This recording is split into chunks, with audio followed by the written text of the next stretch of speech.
Bismillahirrahmanirrahim. Assalamualaikum warahmatullahi wabarakatuh.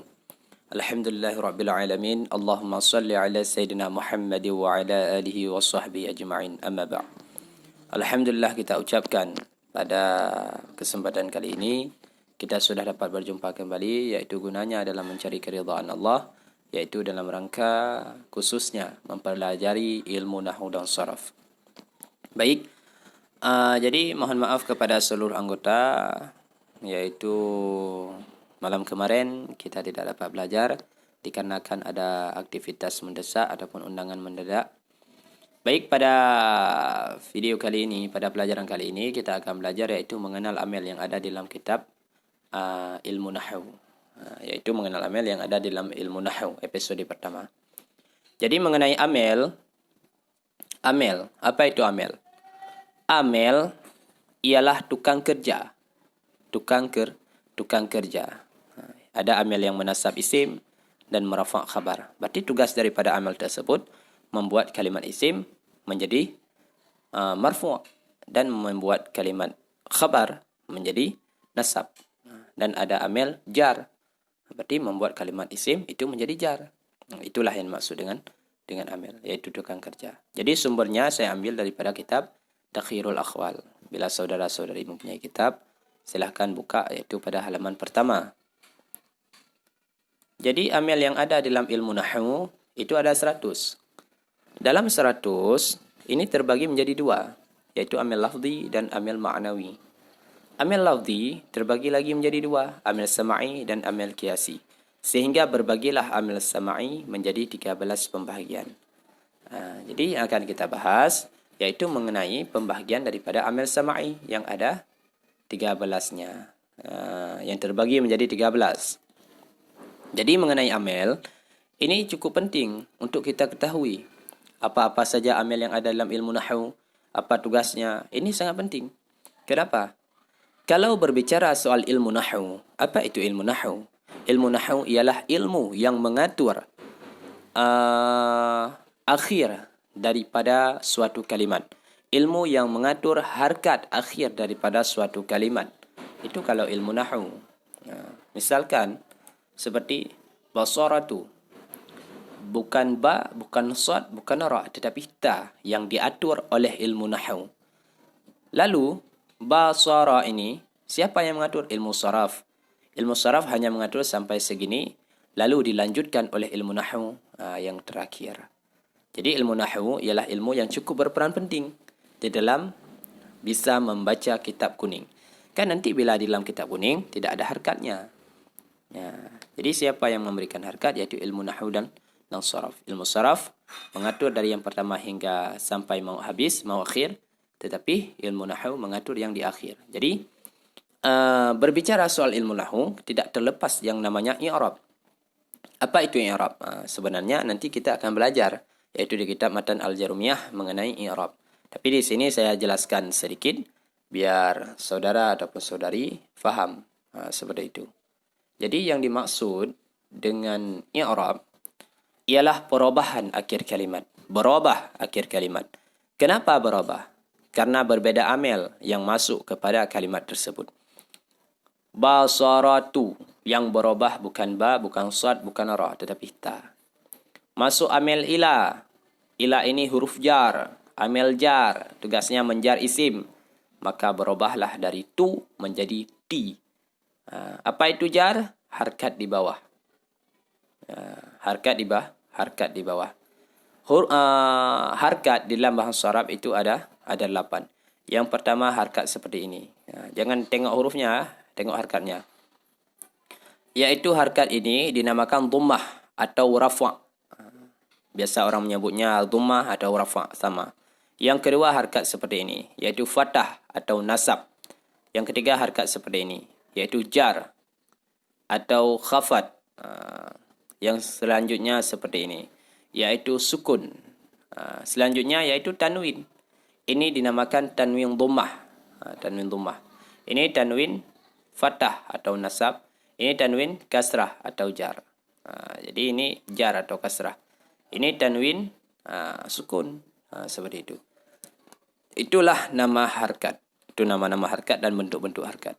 Jadi ila ini ialah huruf amel menjar isim. Jadi kalau dibilang menjar, sudah pasti terbayang dalam pikiran kita kalimatnya seperti ini. Maka jadilah dari tu menjadi ti. Selanjutnya illa. Illa ini amel menasab isim. Kalau kita bilang nasab, sudah pasti terbayang dalam benak kita, dalam pikiran kita, harkatnya seperti ini. Maka berubahlah dari ini menjadi seperti ini. Kenapa berubah akhir dari kalimat? Itulah i'rab berubah akhir kalimat karena berbeda amel yang masuk kepada kalimat tersebut. Masuk amel ini menjadi seperti ini, masuk amel ini menjadi seperti ini. Kira-kira bisa dipahami? Itulah yang dimaksud dengan i'rab. Jadi di sini kita bukan belajar i'rab, bukan belajar mengenal i'rab, tapi kita belajar mengenal amel. Cuman kalau berbicara soal amel tidak terlepas yang namanya i'rab. Makanya saya terangkan sedikit yaitu mengenai i'rab. Sekarang perhatikan kalimat ila ini. Ila basaratin. Ila basaratin. Ini ila basarati lah. Kan sama. Kok ini tin, ini ti. Perbedaannya di mana? Perbedaannya pada kalimat basarati ini ada alif al. Sedangkan di sini tidak ada. Jadi bila pada suatu kalimat ada alif al, tidak boleh harkat akhirnya ada tanwin. Baik itu tanwin dhammah, tanwin rafa', tanwin nasab, tidak boleh. Bila tidak ada alif al, maka harus dikasih tanwin. Karena tanwin itu merupakan tanda isim. Alif al juga merupakan tanda isim. Jadi intinya, bila dalam suatu kalimat ada alif al, maka kalimat itu sudah tentu, sudah pasti itu ialah isim. Bisa dipahami? Seperti itu. Jadi intinya lagi perlu kita garis bawahi. Dalam suatu kalimat tidak boleh bersatu antara alif al dengan tanwin.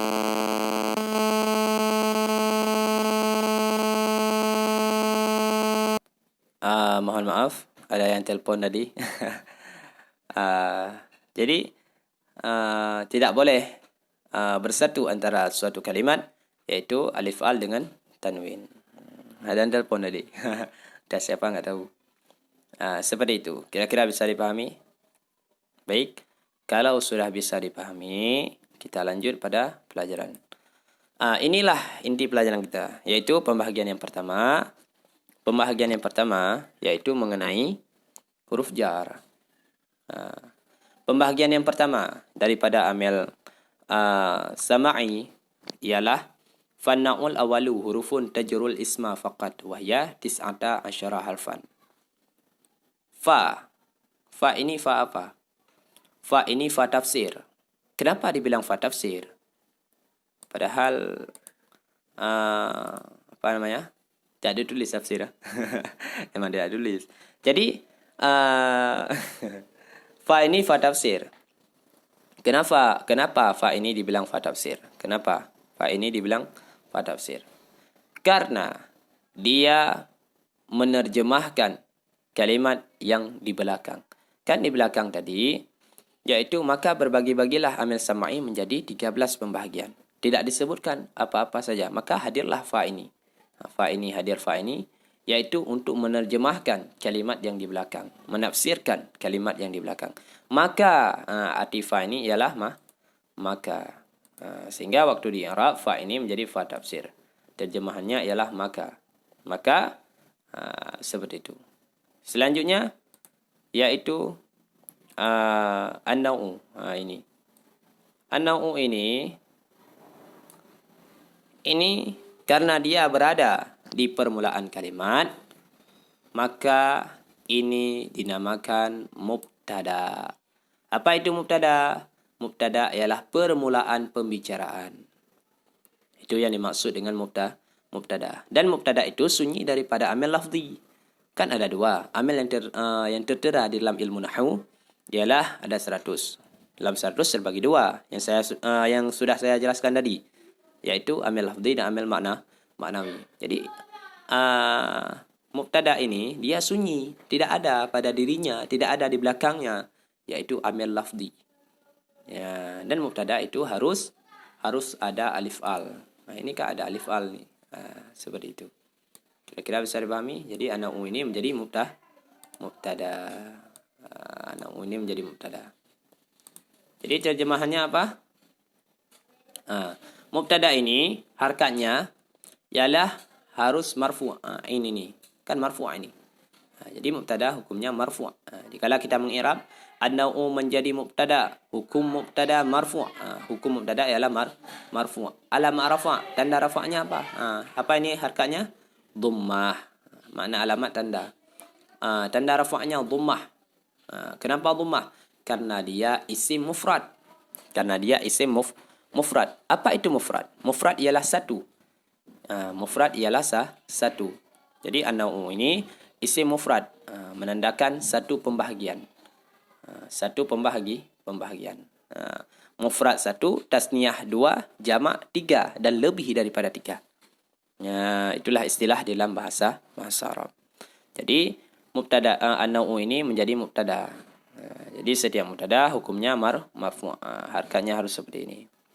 Jadi setiap mubtada, kan sudah saya bilang, setiap mubtada harus ada khabar. Apa itu khabar? Pelengkap mubtada. Mubtada permulaan pembicaraan. Khabar inti pembicaraan. Tujuan pembicara. Misalkan saya berkata, hari ini saya pulang. Hari ini. Ini dinamakan mubtada. Hari ini saya pulang. Pulang ke mana? Kampung. Hari ini saya pulang kampung. Berarti kampung itu menjadi khabar. Iaitu tujuan daripada pembicara. Ialah mau bilang dia mau pulang kampung. Seperti itu. Jadi setiap mubtada harus ada khabar. Di mana khabarnya? Kita lihat nanti. Di mana khabarnya? Jadi awalu, terjemahannya ialah bahagian. An-naw'u ini ialah bahagian. Maka bahagian. Awalu ini di i'rab yaitu menjadi na'at. Awalu ini menjadi na'at. Kenapa awalu na'at?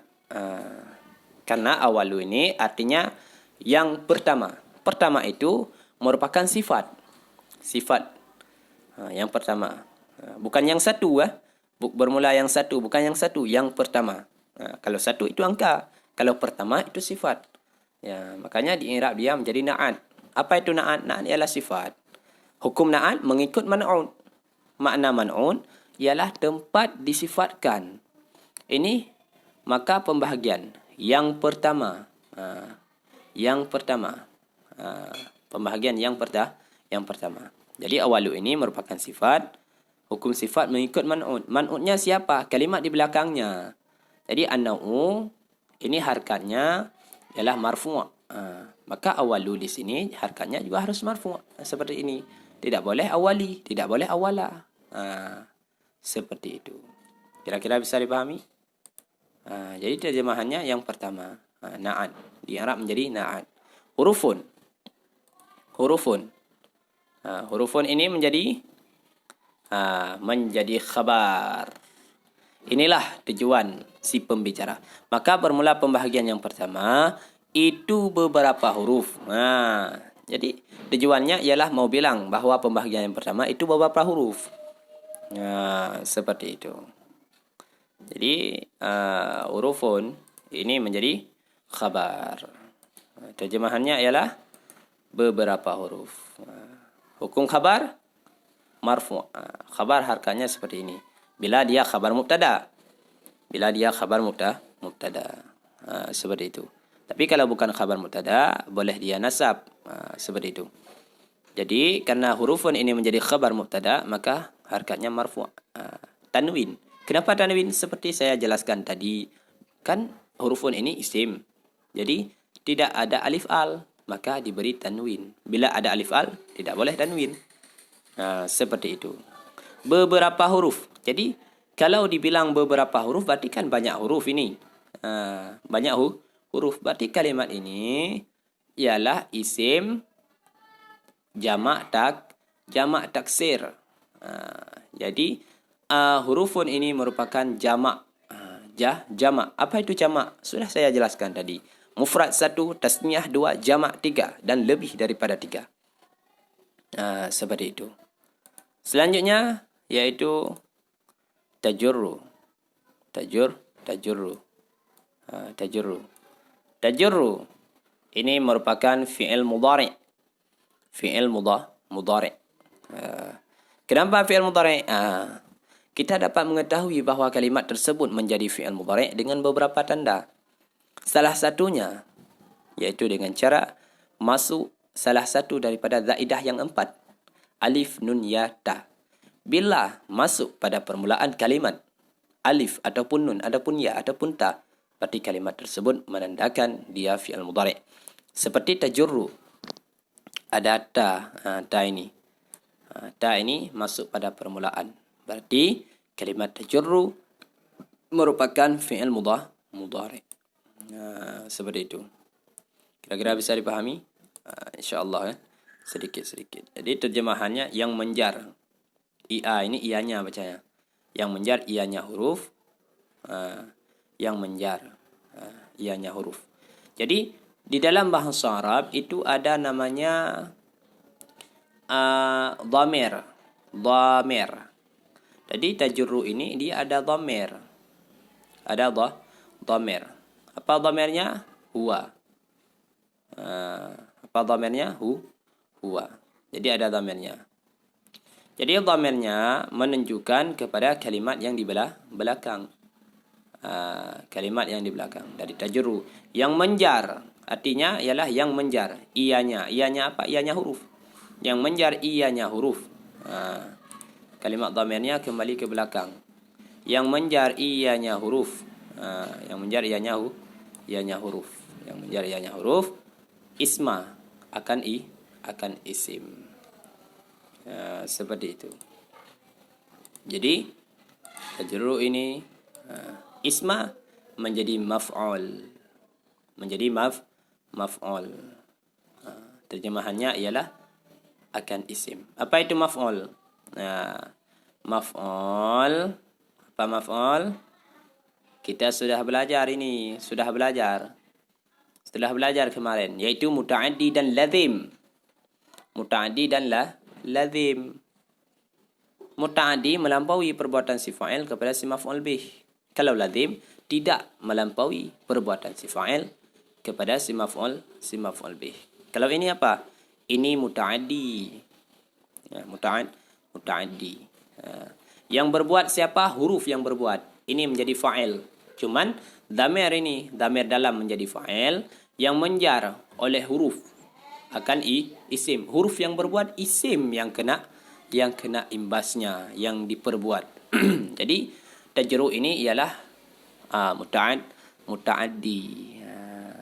Isma menjadi maf'ul. Harkatnya harus mansub. Seperti ini, baris di atas fathah. Seperti itu. Terjemahannya akan isim. Faqat artinya saja. Fa ini dinamakan farabid. Qad daraf zaman. Apa itu farabid? Farabid ialah fa yang bersambung dengan daraf zaman. Apa itu daraf zaman? Daraf zaman ialah nama masa. Nama masa. Seperti itu. Saja-saja. Itu kan masa. Kira-kira bisa dipahami? Mungkin seperti geleng-geleng di kepala kan? Ya insyaAllah kan? Sedikit-sedikit insyaAllah pasti bisa. Sedikit-sedikit. Baik, selanjutnya yaitu wa. Wa ini wa apa? Wa ini dinamakan wa istisnaf. Terjemahannya dan. Apa itu istisnaf? Istisnaf ialah permulaan kelahi. Maka bahagian yang pertama itu beberapa huruf. Yang menjar ianya beberapa huruf akan isim saja. Kan di sini pembicara sudah habis. Pembicaraannya sudah habis ini. Maka dimulai lagi. Dan. Dan. Itu dinamakan waw istisnaf. Waw istisnaf. Permulaan kelahi. Pembicaraan kelahi. Pembicaraan yang lain. Tapi masih menyangkut dengan pembahasan yang di belakang. Itu dinamakan waw istisnaf. Kalau waw ibtida, ada juga waw ibtida. Waw ibtida permulaan juga, permulaan kelahi, permulaan ulang. Tetapi dia tidak menyangkut lagi dengan pembahasan yang ada di belakang. Itu kalau waw tidak. Kalau waw istinaf, permulaan kelahi juga. Tetapi dia masih menyangkut pembahasannya dengan pembahasan yang di belakang. Seperti itu. Selanjutnya hiya, wahia, hiya. Ini dinamakan mubtada. Mubtada. Terjemahannya dianya huruf. Ini dinamakan isim. Isim apa? Isim dhamir. Dhamir. Mana dhamir tersembunyi, isim dhamir. Jadi nanti kita belajar masalah isim dhamir. InsyaAllah kan. Jadi hiya ini dinamakan isim dhamir. Lah, tadi katanya Ustaz, kalau mubtada jadi harkatnya marfu'. Lah ini bukan marfu', hiya, ini fathah. Jadi i'rab berubah akhir kalimat karena berbeda-beda amil yang masuk di atasnya kalimat secara zahir dan secara takdir. Kalau zahir seperti ini langsung ditulis. Kalau takdir tidak ditulis. Nanti kalau di i'rab ni pada mahal rafa' menjadi mubtada. Kedudukan sebenarnya kedudukan mubtada di sini. Cuma diduduki oleh hiya, maka dinamakan pada mahal rafa'. Seperti itu. Jadi walau pening enggak apa-apa. Pasti pening kan? Saya dulu juga kayak gini. Pening masalah ilmu nahwu saraf. Belajar ilmu nahwu saraf itu lebih susah daripada belajar bahasa Inggris. Percaya tidak percaya harus diyakini. Belajar ilmu nahwu saraf lebih susah daripada belajar bahasa Inggris. Jadi orang yang sekarang sudah mahir dalam ilmu nahwu saraf, sudah bisa membaca kitab kuning, dulunya dia juga bodoh. Bodoh. Semua orang yang dilahirkan di dalam dunia ini, kecuali orang-orang pilihan, semua dilahirkan dalam keadaan bodoh, tolol, tidak tahu apa-apa. Kenapa dia tahu? Kenapa dia bisa? Kenapa dia cerdas? Kenapa dia cerdik? Karena ada tekad untuk belajar. Berakit-akit dahulu bersenang-senang di ketepian. Hari ini kita belajar, besok kita meraih hasilnya. Jadi jangan menyerah di tengah jalan. Kalau udah pening sedikit langsung menyerah, Jangan seperti itu. Karena usaha tidak akan pernah mengkhianati hasil. Baik, selanjutnya ya ceramah, bukan ceramah ni.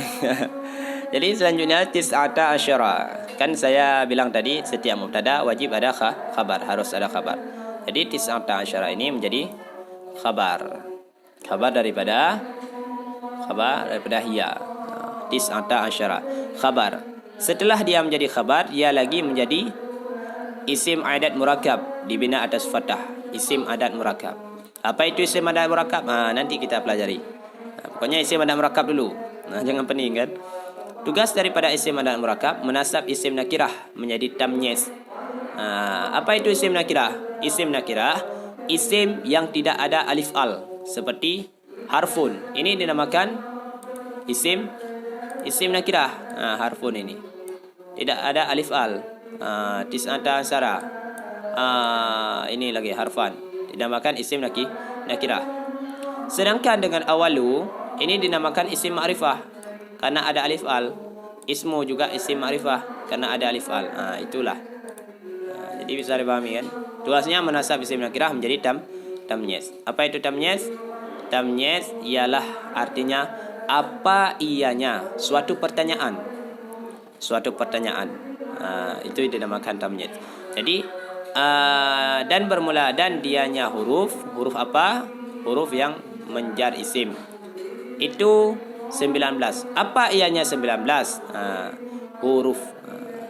Seperti itu. Jadi tamyiz itu suatu kayak pertanyaan. Apa ianya 19? Huruf. Seperti itu.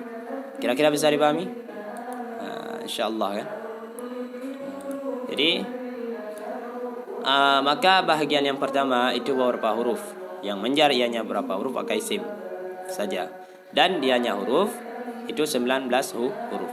Jadi pembahagian yang pertama daripada amil sama'i itu ialah huruf yang menjar isim.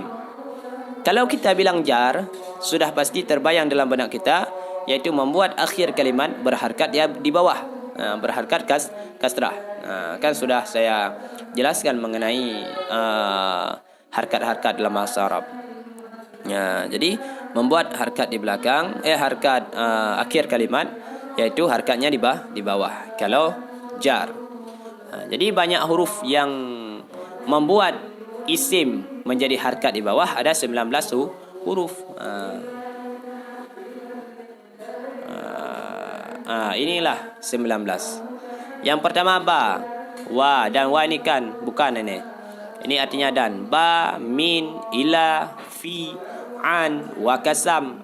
Wa kasam. Kasam arti kasam sumpah. Jadi wa sumpah, waw sumpah. Ba kasam, ta kasam, lamu, rubba, wawnya rubba, ala, kaf, mud, mundu, hatta, hasya, ada, khala. Jadi inilah yang dimaksud dengan amel. Amel apa ini? Amel menjar isim. Jadi kan huruf pembahagian yang pertama ada 19. Tugasnya menjar isim. Ba, min, ila, dan sampai khala. Contohnya seperti bi zaidin daun. Ini bi. Bi ini ialah ba. Sama juga. Ba ini huruf apa ini? Sekarang saya tanya. Ba ini huruf apa? Huruf menjar isim. Zaidin ini isim, nama orang. Ini isim. Karena ada huruf jar, huruf menjar isim, maka sudah pasti kalimat akhir, harakat akhir daripada isim ialah di bawah. Zaidin. Karena tidak ada alif lam, kita kasih tanwin. Zaidin. Seperti itu. Kira-kira bisa dipahami? Jadi cara mengi'rabnya bi huruf jar, zaidin yang dijarkan, tanda jar kasrah karena dia isim mufrad. Seperti itu cara i'rab. Bi huruf jar, zaidin yang dijarkan, tanda jar kasrah karena dia isim mufrad. Apa itu mufrad? Mufrad ialah tunggal. Tunggal satu, tidak dua. Tasniah yang dua, jamak 3 dan lebih daripada 3. Baik, itu contoh yang pertama. Contoh yang kedua, jadi ketika kita mengi'rab ialah bi ini menjadi huruf jar, zaidin dijarkan, daun. Kita belum berbicara soal ini, jadi kita belajar ini dulu. Dengan zaid itu penyakit. Artinya bi ialah dengan zaid nama orang ini, daun penyakit. Seperti itu. Contoh yang kedua, sirtu minal basarati. Ini belum saya kasih harakat. Ila kufa, belum saya kasih harakat. Sirtu artinya ialah telah aku lalui. Min ini apa? Min huruf jar. Kenapa min huruf jar? Ini kan ada min, ba, min. Jadi ini perlu dihafal. Ini dihafal semua. Sebenarnya ini perlu dihafal. Kalau kami di pesantren disuruh hafal. Jadi min ini kah huruf jar. Jadi otomatis kalimat di depannya harakatnya di bawah. Di bawah sehingga menjadi basarati. Kenapa enggak basaratin? Ada alif al. Tidak boleh. Ila ini apa? Huruf apa ini ila? Ila huruf jar ini ila. Sehingga menjadi kufati. Kenapa bukan kufatin? Ada alif al. Seperti itu. Cukup mudah kan? Mudah-mudahan bisa.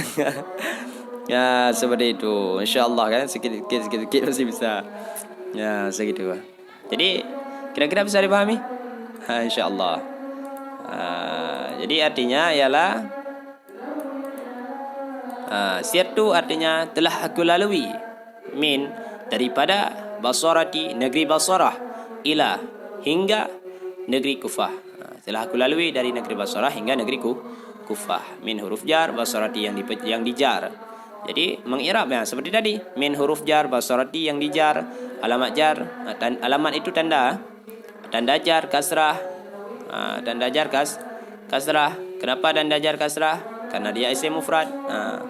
Basarah kan satu kampung itu, bukan dua kampung. Ila huruf jar, kufati yang dijar, tanda jar kasrah. Kenapa jar tanda kasrah? Karena isim mufrad. Satu, Kufah satu. Satu negeri, bukan luar negeri. Seperti Indonesia. Indonesia itu mufrad. Tidak ada negeri yang kedua. Tidak ada Indonesia itu dua. Misalkan di sini ada satu Indonesia, di sana lagi ada satu Indonesia lagi. Enggak.